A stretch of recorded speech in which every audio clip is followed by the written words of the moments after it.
శ్రీ మహాగణాధిపతయే నమః, శ్రీమాత్రే నమః. మాచిరాజ్ భక్తి ప్రేక్షకులందరికీ నమస్కారం.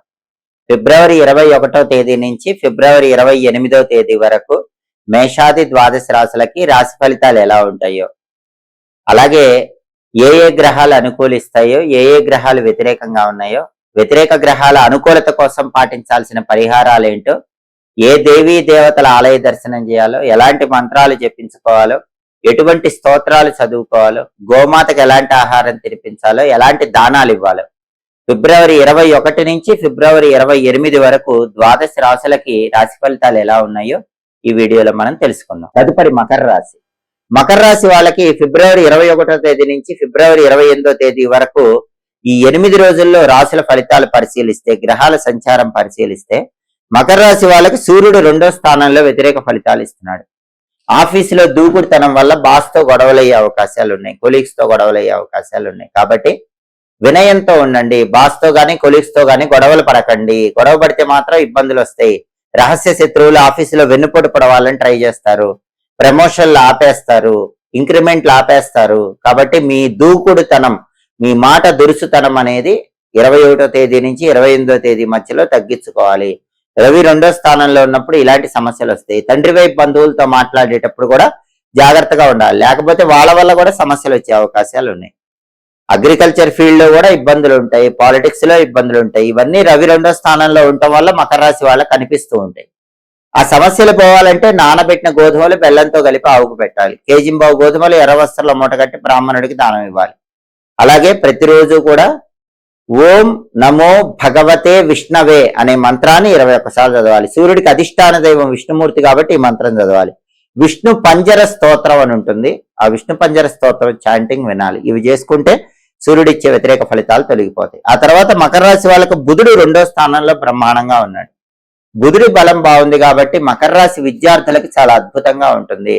ఎక్సలెంట్ ర్యాంకులు వస్తాయి. కావలసిన స్కూళ్లలో కానీ కాలేజీల్లో కానీ సీట్లు వచ్చే అవకాశం ఉంది. మకర రాశి నిరుద్యోగులకు కూడా బాగుంటుంది. మంచి జాబ్ వచ్చే అవకాశాలు ఉన్నాయి. క్వాలిఫికేషన్కి తగిన జాబ్ మంచి ప్యాకేజ్తో వచ్చే అవకాశాలు ఉన్నాయి. అలాగే మకర రాశి వ్యాపారస్తులకు బాగుంటుంది. ఊహించిన దానికంటే ఎక్కువగా వ్యాపారం జరిగే సూచనలు ఉన్నాయి. కాబట్టి మకర రాశి విద్యార్థులకు, వ్యాపారస్తులకి, కొత్త ఉద్యోగం కోసం చేసే ప్రయత్నాలు అంటే నిరుద్యోగులకి చాలా అద్భుతంగా బుధుడు 2వ స్థానంలో యోగించడం వల్ల అనుకూల ఫలితాలు కనిపిస్తున్నాయి. కానీ ఉన్న ఉద్యోగంలో మాత్రం సూర్యుడు వ్యతిరేకంగా ఉండటం వల్ల బాస్తో కానీ కొలీగ్స్ తో కానీ టెన్షన్స్ ఉంటాయి. కొత్త జాబ్ రావడానికి మాత్రం బుధుడు బాగున్నాడు కాబట్టి మకర రాశి వాళ్ళ కొత్త జాబ్ తెచ్చుకోవడం పెద్ద ఇబ్బంది ఏం కాదు. అలాగే శుక్రుడు 2వ స్థానంలో బ్రహ్మాండంగా ఉన్నాడు. 2వ స్థానంలో శుక్రుడు బాగుండటం వల్ల విలాసాలు ఎక్కువ ఉంటాయి. విందు భోజనం చేస్తారు. బ్రహ్మాండమైనటువంటి రుచికరమైనటువంటి మృష్టాన్న భోజన ప్రాప్తి యోగం అనేది 2వ స్థానంలో శుక్రుడు ఉండటం వల్ల మకర రాశి వాళ్ళు పొందుతారు. స్త్రీల యొక్క సహాయ సహకారాల వల్ల మకర రాశి పురుషులు కానీ స్త్రీలు కానీ ముఖ్యమైన పనులు పూర్తి చేసుకుంటారు. టెక్స్టైల్, లేడీస్ ఎంపోరియం, బొటిక్ లాంటి వ్యాపారాల్లో కూడా లాభాలు బాగా వస్తాయి. వైఫ్ అండ్ హస్బెండ్ రిలేషన్ కూడా బాగుంటుంది. సంగీత నాట్య రంగాల్లో, సినిమా టీవీ రంగాల్లో కూడా మంచి ఆఫర్స్ వస్తాయి. శుక్రుడు ఫేవరబుల్ గా ఉండటం వల్ల ఈ ప్రయోజనాలు ఉంటాయి. అలాగే కుజుడు 1, 2 స్థానాల్లో సంచారం చేస్తున్నాడు. కుజుడు మాత్రం అస్సలు ఫేవరబుల్ లేడు. మకర రాశి వాళ్ళకి మొదటి 2 రోజుల్లో జన్మంలో కుజుడు ఉండటం వల్ల ఆ కుజుడి దృష్టి సప్తమం మీద పట్టడం వల్ల వైఫ్ తో గొడవలయ్యే అవకాశాలు, లేదా హస్బెండ్ తో గొడవలయ్యే అవకాశాలు ఉన్నాయి. లైఫ్ పార్ట్నర్ తో గొడవలయ్యే అవకాశాలు మకర రాశి వాళ్ళకి ఫిబ్రవరి 21, 22 తేదీల్లో బాగా ఉన్నాయి. ఆ తర్వాత 23వ తేదీ నుంచి 28వ తేదీ వరకు ఏం జరుగుతుందంటే ప్రొఫెషనల్ లైఫ్ లో అధికారులతో గొడవలు పట్టడం, కొలీగ్స్ తో గొడవలు పట్టడం ఇట్లాంటివి జరిగే అవకాశాలు ఎక్కువగా ఉన్నాయి. కాబట్టి కుజుడు ఫేవరబుల్ గా లేడు. రియల్ ఎస్టేట్ గొప్పగా ఉండదు. కొత్త అప్పులు రావు. బ్యాంక్ లోన్ శాంక్షన్ అవ్వడం కష్టంగా ఉంటుంది. బ్రదర్స్ తో కూడా డిస్ప్యూట్స్ వస్తాయి. ఇవన్నీ కూడా కుజుడి ట్రాన్సిట్ వల్ల జరుగుతాయి.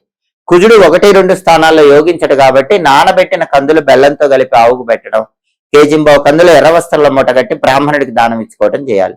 అలాగే నరసింహస్వామి ఆలయ దర్శనం, అదే విధంగా సుబ్రహ్మణ్య స్వామి ఆలయ దర్శనం చేసుకోవాలి.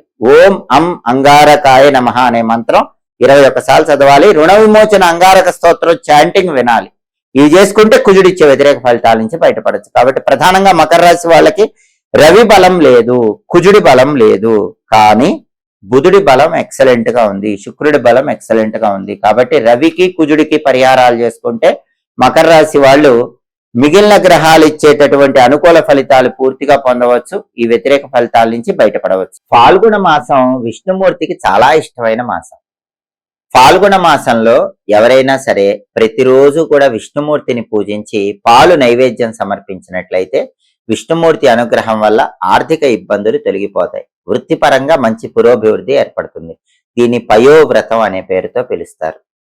అలాగే ఫాల్గుణ మాసాన్ని సర్వదేవతల సమారాధనల మాసం అంటారు. అంటే అందరి దేవతల అనుగ్రహము పొందటానికి ఉపయోగపడే మాసం ఫాల్గుణ మాసం. ఈ మాసంలో కొన్ని దానాలు ఇస్తే అద్భుత ఫలితాలు కలుగుతాయి. అన్నదానం చాలా మంచిది, జన్మజన్మల పాపాలు పోగొడుతుంది. ఫాల్గుణ మాసంలో ధనలాభం కలగాలంటే వస్త్రదానం చేయాలి. వస్త్రదానం కూడా విశేషమైన శుభ ఫలితాలు ఇస్తుంది. గోదానం చేస్తే అద్భుతం. అసలు ప్రత్యక్ష గోవును ఫాల్గుణ మాసంలో వైష్ణవ ఆలయానికి దానంగా ఇస్తే తిరుగులేని విధంగా కోట్ల జన్మల పాపాలు పోతాయి. ప్రత్యక్ష గోవు ఇవ్వలేకపోతే వెండి, రాగి, పంచలోహాలు, ఇత్తడి ఇలా ఏదైనా లోహంతో చేసిన గోవును దానం ఇచ్చినా కూడా మంచిది. అన్నదానం, వస్త్రదానం, గోదానం వీటిలో ఏ దానం ఇచ్చినా ఫాల్గుణ మాసంలో అమోఘమైనటువంటి శుభ ఫలితాలు కలుగుతాయి. అలాగే ఫాల్గుణ మాసంలో శుక్లపక్షంలో వచ్చే తదియ రోజు శివపార్వతులను పూజిస్తే సంవత్సరం పాటు శివపార్వతుల అనుగ్రహం ఉంటుంది. ఈ మాసంలో పుత్ర గణపతి వ్రతం అని ఒక ప్రత్యేకమైన వ్రతం చేసుకుంటారు. చాలా గొప్ప వ్రతం. ఎవరికైనా ఆడపిల్లలే ఉండి మగపిల్లలు పుట్టక ఇబ్బంది పడుతూ ఉంటే వాళ్ళందరూ కూడా ఫాల్గుణ మాసంలో శుక్లపక్షంలో వచ్చే చవితి రోజు పుత్ర గణపతి వ్రతం చేస్తారు. అంటే ఆ రోజు గణపతిని గన్నేరు పుష్పాలతో, గన్నేరు ఆకులతో పూజించి గణపతికి అటుకులు బెల్లం నైవేద్యం పెట్టి 8 సంవత్సరాల్లోపు పిల్లలకు వాటిని పంచి పెడతారు. దీన్నే పుత్ర గణపతి వ్రతం అంటారు. 8 సంవత్సరాల్లో పిల్లలకు బట్టలు కూడా పెట్టాలి. అలా చేస్తే అమ్మాయిలే సంతానంగా ఉన్న వాళ్ళకి అబ్బాయిలు పుట్టే అవకాశం ఉంటుంది. దీన్నే పుత్ర గణపతి వ్రతం అంటారు. ఆ రోజు అందరూ చదువుకోవాల్సిన గణపతి నామం ఓం కపిలాయ నమః. ఓం కపిలాయ నమః అనే నామం చదువుకుంటూ గన్నేరు పూలతో, గన్నేరు ఆకులతో గణపతిని పూజించి అటుకులు బెల్లం నైవేద్యం పెడితే ఖచ్చితంగా అబ్బాయి పుట్టే అవకాశం ఉంటుంది.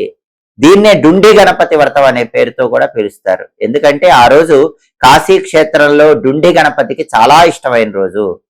కాబట్టి ఫిబ్రవరి 21వ తేదీ పుత్ర గణపతి వ్రతం, డుండి గణపతి వ్రతం వచ్చింది కాబట్టి ఇలా గణపతిని పూజిస్తే చాలా మంచిది. వినాయక చవితి రోజు వినాయకుడిని పూజించడం వీలు కాని వాళ్ళు కూడా ఫాల్గుణ మాసంలో శుక్లపక్ష చవితి ఫిబ్రవరి 21 వినాయకుడిని పూజిస్తే వినాయక చవితి రోజు వినాయకుడిని పూజించిన అద్భుత ఫలితం కలుగుతుంది. అలాగే ఫాల్గుణ మాసంలో శుక్లపక్షంలో వచ్చే ఏకాదశి తిథిని అమలక ఏకాదశి అంటారు. అది చాలా శక్తివంతమైన ఏకాదశి. ఈ అమలక ఏకాదశి రోజు ఎవరైనా ఉసిరిక చెట్టు దగ్గర ఆవు నెయ్యితో దీపం పెడితే 100 యజ్ఞాలు చేసిన ఫలితం కలుగుతుందని స్కాంద పురాణం, భవిష్యోత్తర పురాణం, పద్మ పురాణంలో చెప్పారు. కాబట్టి చాలా శక్తివంతమైన రోజు ఫిబ్రవరి 27వ తేదీ శుక్రవారం ఫాల్గుణ శుక్ల ఏకాదశి, అమలక ఏకాదశి. ఆ రోజు తప్పకుండా ఉసిరిక చెట్టు దగ్గర ఆవు నెయ్యితో దీపం పెట్టండి. 100 యజ్ఞాలు చేసిన ఫలితం వస్తుంది. ఆ రోజు ఉసిరికాయ దీపాలు పెడితే కూడా జన్మజన్మల దరిద్రాలు తొలగిపోతాయి. ఆర్థిక ఇబ్బందులు పోవాలన్నా, అప్పులు తీరాలన్నా, ఆదాయ మార్గాలు పెరగాలన్నా ఫిబ్రవరి 27 శుక్రవారం అమలక ఏకాదశి రోజు ఉసిరికాయ పైన పెచ్చు తీసి ఆవు నెయ్యిలో ముంచిన పువ్వొత్తేసి దీపం పెట్టండి. ఈ ఉసిరిక దీపాలు వెలిగిస్తే చాలా మంచిది. లేదా ఉసిరికాయలు దానం ఇవ్వండి, పండ్లు దానం ఇవ్వండి. ఉసిరికాయలు, పండ్లు దానం ఇచ్చినా కూడా అమలక ఏకాదశి రోజు తప్పకుండా ఆర్థిక ఇబ్బందుల నుంచి తొందరలోనే బయటపడచ్చు. ఫాల్గుణ శుక్ల ద్వాదశిని నృసింహ ద్వాదశి అంటారు. అది ఫిబ్రవరి 28వ తేదీ వచ్చింది. ఫిబ్రవరి 28 శనివారం నృసింహ ద్వాదశి. ఆ రోజు ఒక్క మనిషికి అన్నదానం చేస్తే 1000 మందికి ఏకకాలంలో అన్నదానం చేసిన ఫలితం కలుగుతుంది. అంతటి శక్తి నృసింహ ద్వాదశికి ఉంటుంది. అలాగే ఫాల్గుణ శుక్ల ద్వాదశి నృసింహ ద్వాదశి ఫిబ్రవరి 28 శనివారం రోజు గోవింద నామాన్ని వీలైనన్ని సార్లు చదువుకోండి. అలా చదువుకుంటే గోవిందుడు అనే పేరుతో ఉన్న విష్ణుమూర్తి అనుగ్రహం వల్ల అన్ని రకాలైన దుఃఖాలు, బాధల నుంచి సులభంగా బయటపడవచ్చు. సర్వదేవతలకు ప్రీతిపాత్రమైన ఫాల్గుణ మాసంలో వచ్చే పౌర్ణమి తిథి చాలా శక్తివంతమైన రోజు. అది మార్చి 3వ తేదీ వచ్చింది. ఆ రోజు ఎవరైనా సరే అయ్యప్ప స్వామి ఆలయంలో దీపం పెడితే, అయ్యప్ప స్వామి ఆలయంలో ప్రదక్షిణలు చేస్తే అది అయ్యప్ప స్వామి పంబల రాజుకు కనిపించిన రోజు కాబట్టి అయ్యప్ప స్వామి అనుగ్రహం వల్ల అన్ని కష్టాలు, బాధలు తొలగింపజేసుకొని ఉత్తమ ఫలితాలు పొందవచ్చు.